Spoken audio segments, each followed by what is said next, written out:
2001, I met a young boy. We were very similar. He loved football, I loved football. He came from an African country, I came from an African country.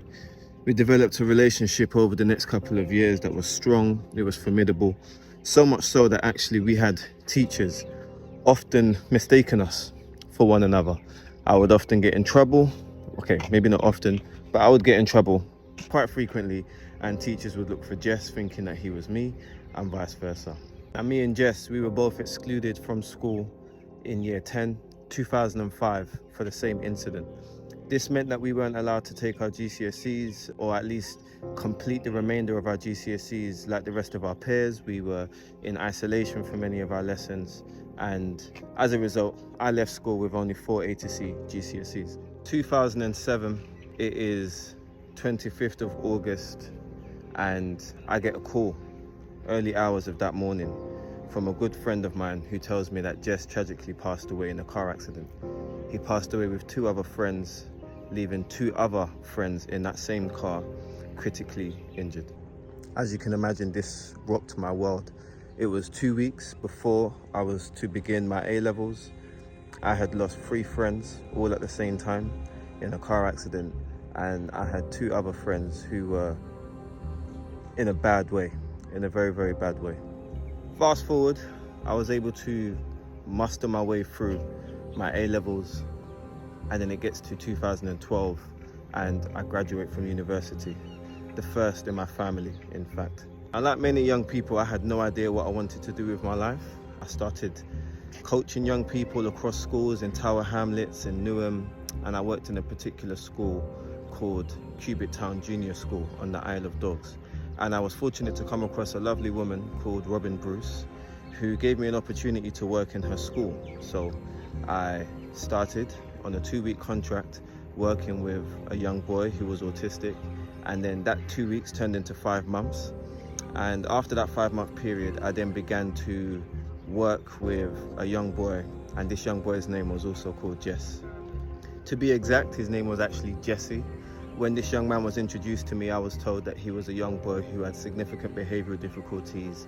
He had a diagnosis of ADHD, particularly challenging when it came to the classroom. He couldn't last in the classroom for longer than 10 minutes.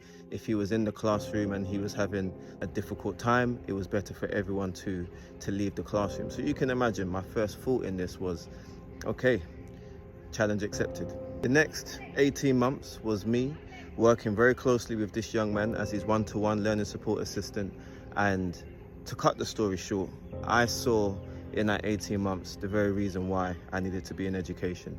I also saw a young man who was pretty much written off from the moment that I had met him. I was told not to expect too much, but just to see if we could get him in the classroom for 10 minutes.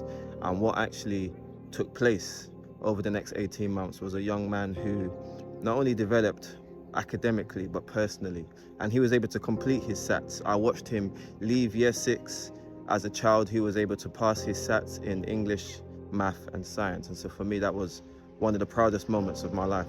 Just to wrap up this whole story, why am I telling you this? Well, one of my favorite scriptures is, just as the heavens are above the earth, so are my ways above yours. And that was God talking to us, his children, saying that we have no idea what he has planned in store. We have no idea what the next day is going to entail. I had no idea that when I lost my best friend in 2007, that a number of years later, I would meet another young man called Jess, who would also change my world. As a result of working with Jess, I then became a teacher based on that experience. But similarly, when I lost my best friend, Jess, it made me realize that in this life, not only is life short, but we're here to make an impact and we're here to connect with other people.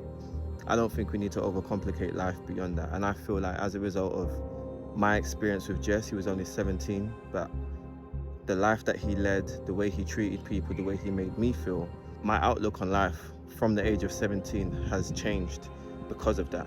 And similarly, when I met Jesse, I had no idea what I wanted to do with my life.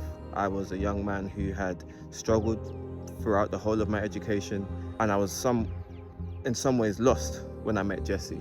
And he gave me purpose, he gave me meaning, and as a result, because of that experience, I then went on to become a teacher.